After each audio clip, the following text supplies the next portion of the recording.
Most subscription box companies set up failed payment automations, but relying solely on that automation is leaving money on the table and extra churn in your subscription box business every single month. In this episode, we're going to talk through the balance of automation plus personal connection. You need both. Come listen. Welcome to the Launch Your Box podcast, with weekly tips, tricks, and strategies to start, launch, and grow your subscription box. Now, here's your host, Sarah Williams. I've had a large increase of bounced or failed payments in the last several months, and maybe you have too. I mean, money's tight, the cost of everything is skyrocketing, and people just don't have the disposable income they once did, and it's affecting their payments.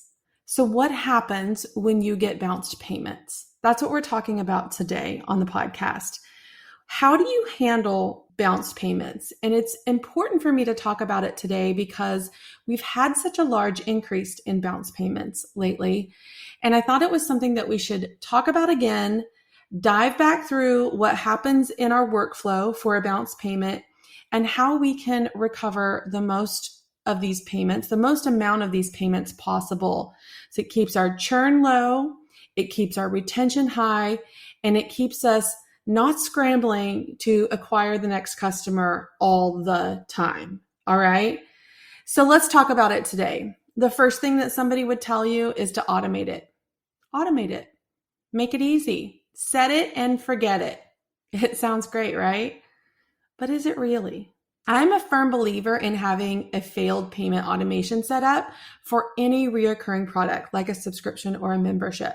So let's talk through that first. And then I'm going to tell you why that's not the only answer here, okay? Every system is different. You can set an automation up directly in your subscription platform. That's the way I do mine, or in your email CRM. The goal with your automation is to recover the payments quickly and efficiently, reducing the amount of time it would take to recover that payment manually and how much time you have to spend on personal outreach. Okay. So my subscription automation is set up like this. If you are a note taker, grab the Notes app in your phone. If you're on your phone, if you've got your notebook handy, grab that. I'm going to walk you through my automation and personal follow-up. I'm going to walk you through exactly how we handle all of our bounce payments in my subscription business. All right, so the first thing is, I'll call it payment run number one. This is the first time your payment starts to run. All of ours run on the same day. They run in batches. And so payment run number one, bam, a payment has failed. Okay, so our automation is set up to send out email number one right when that first failed payment hits. And it says something along the lines of, there's been an error processing your payment for your blank subscription. If you need to update your card, please do so here. And we've attached the link, period. Short and sweet. Hey, it's the Framed team. We've had an error processing your payment. If you need to update it, here's the link. Your payment will run again in 12 hours. In this email, it's important that you're not accusing them of anything. You're not blaming them like, oh, you have insufficient funds. Oh, I see your card is expired. Oh, I see this. We're not telling them why they had a bounce payment. We're just telling them, hey, there was an error in your payment. We put the blame on ourselves like, hey, this might be our error. But if you need to update your card, here's the link, okay? And so we're just directing them to the place that they can take care of that themselves. And we're creating urgency with that 12-hour notification that it will run again. So this is a notice that, hey, go ahead and do this quickly because your payment's going to run again in 12 hours. So we're creating urgency in that very first email automation that goes out. Hey, we had an error. Take care of it with this link. And then we're going to try again in 12 hours. So that way they can't put it on the back burner. Okay. So then in 12 hours, we're going to call it payment run number two. So that comes through and we get a failed payment. In this email, it is very similar to email number one. And I'm going to tell you why it's very similar, because they may not have seen email number one yet. So we're just going to give them the same information as email number 1.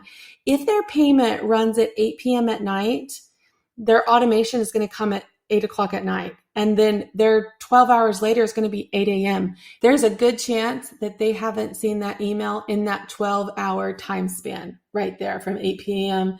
to 8 a.m. Now, if their payment bounces at 8 a.m. and it's going to run at 8 p.m., there's a good chance they'll see that throughout the day. So you just have to play this as if they didn't see that first one. I basically say the same thing in email number 2, and I tell them that their payment will retry in 24 hours, okay? Email number 1 was 12 hours. Email number 2, I'm giving them a little more time, 24 hours, okay? Now, we're going to let 24 hours pass, and our email number 3 comes out. So this would be payment run number 3. And along the way, payment run number 2, you're picking up several of the payments that have bounced in the first payment run. Okay, so now with payment run number 3, we're hoping that we get more of those payments picking back up. If it still continues to fail, we're going to send email number 3 out via our automation. So email number 3 is going to come out on the payment run number 3, which is actually about 36 hours after the initial payment run.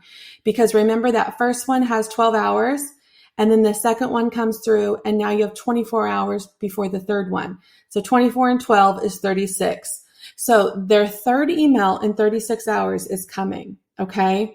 More than likely, they've seen one of the first 2, so this email is going to be different. Our messaging needs to change in email number 3.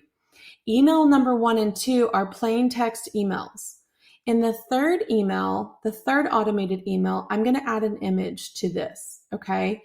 So it says something along the lines of, hey, subscriber, we are busy personalizing and packing all of our subscriptions and want to make sure you get yours on time.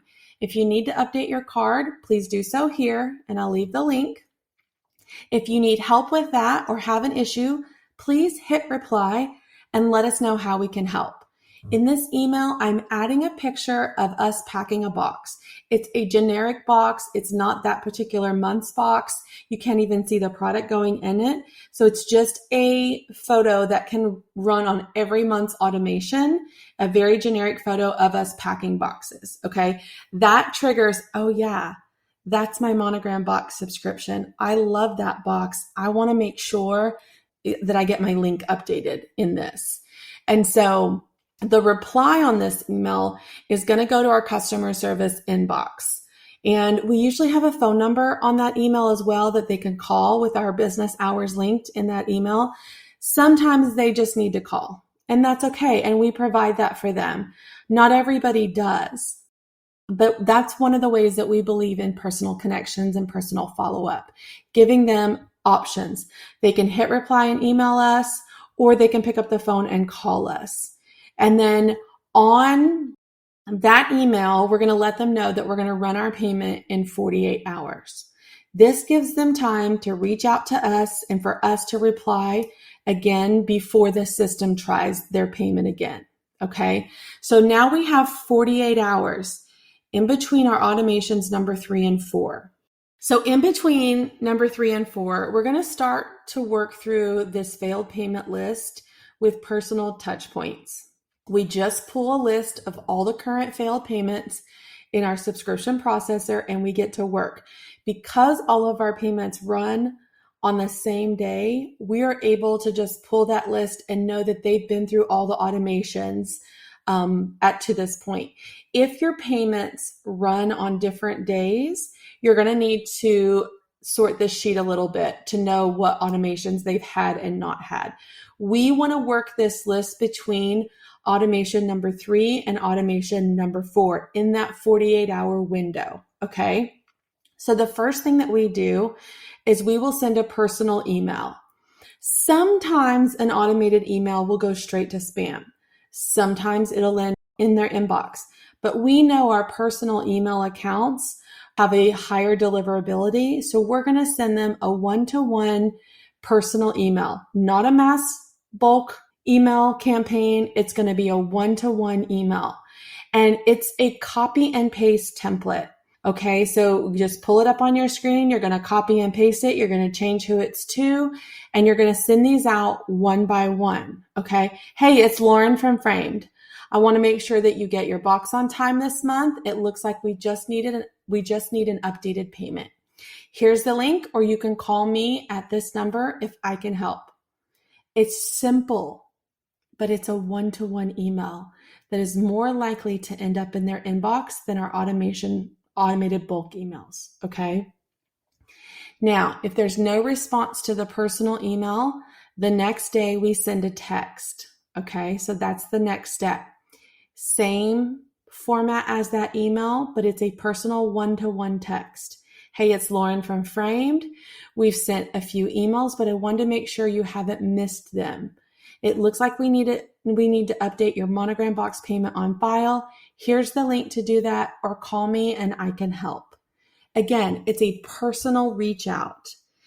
I am guilty of having a few too many inboxes and missing some things.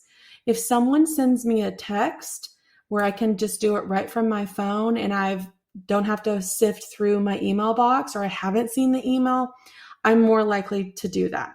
So day 1 and day 2, personal email and text. And this is in between automation number 3 and 4.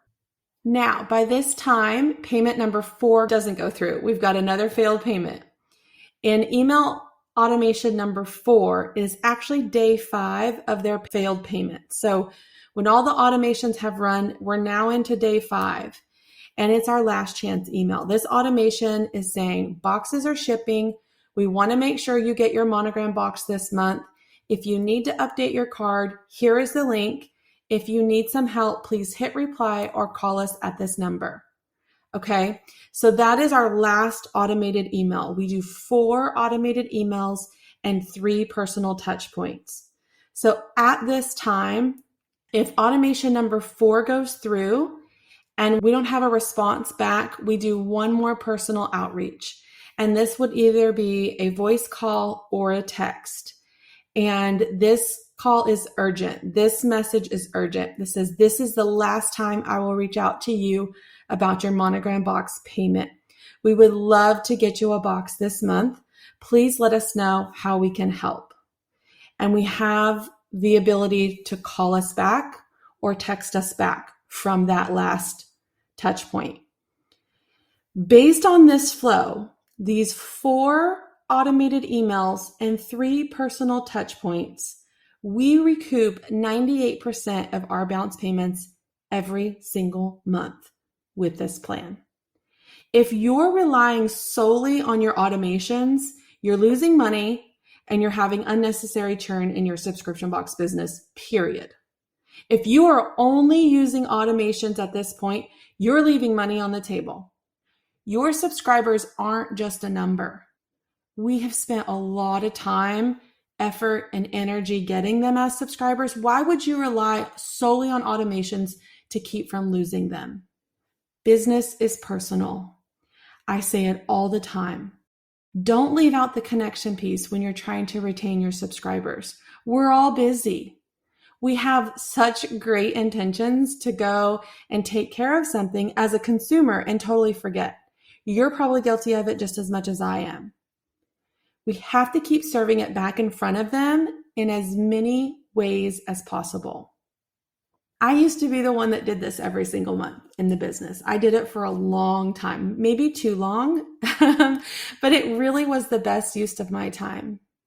It was the best use of my time because if I think about how much money I spent on acquisition, how much time and money I spent on acquisition, like getting new subscribers, versus a few hours a month retaining them, why wouldn't you spend the few hours? If you could retain 98% of these bounce payments in a few hours a month, would you do it? You would do it. You would do it until you can hire someone else to do it for you. Now Lauren does it for me. She's my customer service manager and she handles all of our bounce payments and all of our, changes in our subscriptions and any of that. You would do it. If you don't have a customer service person, this needs to be top of your to-do list. You can't afford not to do it, is what I'm trying to say here. It is the best use of your time, especially when you think about how much time, effort, energy, and dollars you're putting into acquiring new subscribers, when it took a fraction of that effort to retain them. Most failed payments, people do not want to cancel their subscription. They don't. And if you think that they do, you're wrong. It's because of time. It's because of ease. That's the only reason why they're not updating their payment. Get it in front of them.